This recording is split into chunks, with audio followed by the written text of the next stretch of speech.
அரசியல் விமர்சகர் திரு கலை, அவரிடம் பேசுவோம். இணைப்பில் வந்தமைக்கு மிக்க நன்றி திரு கலை. இன்று தமிழக வெற்றி கழகத்தினுடைய தலைவர் விஜய் அவருடைய தொண்டர்கள் எழுதியிருக்கக்கூடிய அந்த கடிதத்தில் ஆரம்பித்து இன்றைய தினம் அந்த பந்தக்கால் பூஜை நடைபெற்றிருக்கக்கூடிய இன்றைய தினமே பல்வேறு விமர்சனங்கள் எழுகின்றன. குறிப்பாக அந்த தொண்டர்களுக்கு எழுதியிருக்கக்கூடிய கடிதத்தில் அவர் குறிப்பிட்டிருக்கிற விஷயங்கள், மற்ற இயக்கங்களை போல நம்ம ஒரு சாதாரண கட்சி இல்லை அப்படின்னு சொல்லியிருக்கக்கூடிய விஷயம், இந்த மாதிரி ஒவ்வொன்றும் ஒரு விமர்சனத்தை தாங்கி நிற்கிது. உங்களுடைய பார்வை? மற்ற கட்சிகளை போல இவருடைய கட்சி சாதாரண கட்சியில தான். இது ஒரு விசித்திரமான கட்சி, பலவற்றின் கலவை, கூட்டு கலவை. கொள்கை என்பது இங்க இன்னும் பெருசா பந்தக்கால இல்ல. கொள்கை இல்லாத கட்சி தான். கொள்கைன்னு இவற்றை கொள்கை என்ன இருக்குன்னு சொல்லி எனக்கு முன்னால் பேசிய தலைவர்கள் கேட்டாங்க. காங்கிரஸ் தரப்பிலிருந்து கேட்கப்பட்டது. அதுக்குதான் மாநாட்டுல பதில் சொல்றேன்னு சொல்லியிருக்காருல்ல. என்ன சொல்ல போறாரு? முதல் மாநாட்டுல அதற்கான பதில் கிடைக்கும் சொல்லியிருக்கிறார்கள். அதுக்குள்ள ஏன் நம்ம ஒரு முடிவுக்கு வரணும்? இதுக்கான அச்சாரம்பே தெரிய ஆரம்பிச்சிருச்சு. என்ன இவர் ஒரு இன்னொரு திராவிட கட்சியாக வரப்போறாருங்கிற மாதிரிதான பல்வேறு விஷயங்கள் வருது. சில விஷயங்கள்ல திமுக அப்படியே காப்பி அடிக்கிறாரு.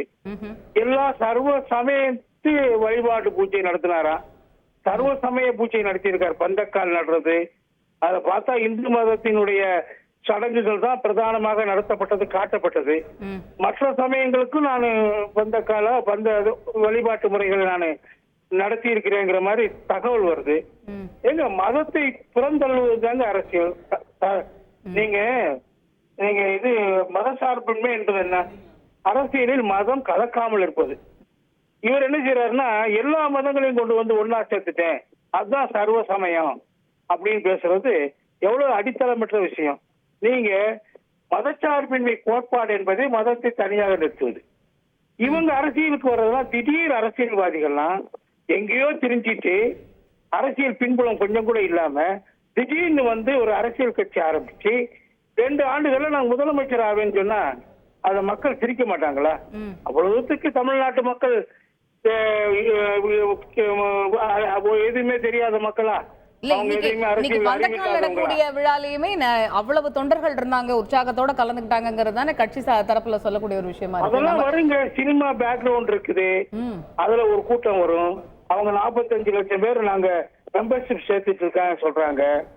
இது 45 லட்சம் பேர் செய்றாங்க, 3 நாள்ல சேர்த்தோம்னு சொல்றாங்க. இந்த மாதிரி விந்தையான விஷயங்களை எல்லாம் சொல்லிட்டே இருப்பாங்க.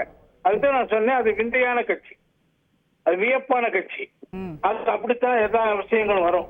அதெல்லாம் சாத்தியம் இல்லைங்க. நீங்க இங்க நான் ஒண்ணு சொல்றேன் உங்களுக்கு, அது அடிப்படையில இருந்து சொல்லிட்டு இருக்கிறேன். இவர் இங்க வர்றது காரணம், இந்த மாதிரி ஆட்கள்லாம் திடீர்னு அரசியலுக்கு வர்றது காரணம் அரசியலற்ற தன்மை உருவாக்குவதுதான். அரசியலை கோட்பாடற்று கொள்கையற்று ஒரு வெத்து அரசியலாக மாற்றுவதற்கு தான் இவங்க வர்றாங்க. அரசியல்ல இப்ப திராவிட இயக்க அரசியலுக்கு அது சரியோ தப்போ ஒரு கோட்பாடு கொள்கை இருந்தது. அது எதுவுமே இல்லாம இவங்க வருவாங்க. இவங்களுக்குன்னு எந்த ஒரு குறிப்பிட்ட கோட்பாடும் கொள்கையும் இருக்காது.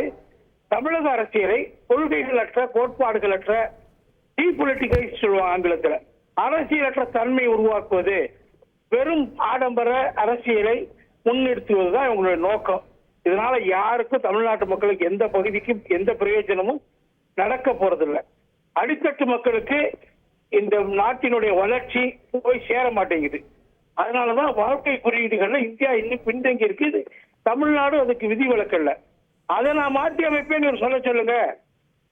அதுக்கு ஒவ்வொரு வருஷமும் இவரு இதை காட்ட சொல்லுங்க, என்ன முன்னேற்றத்தை கொண்டு வர போறாரு காட்ட சொல்லுங்க. அதெல்லாம் ஒண்ணும் கிடையாதுங்க. பழைய குருடி கதவை திரடிதான். செய்திகளை உடனுக்குடன் தெரிந்து கொள்ள உடனே சப்ஸ்கிரைப் பண்ணுங்க.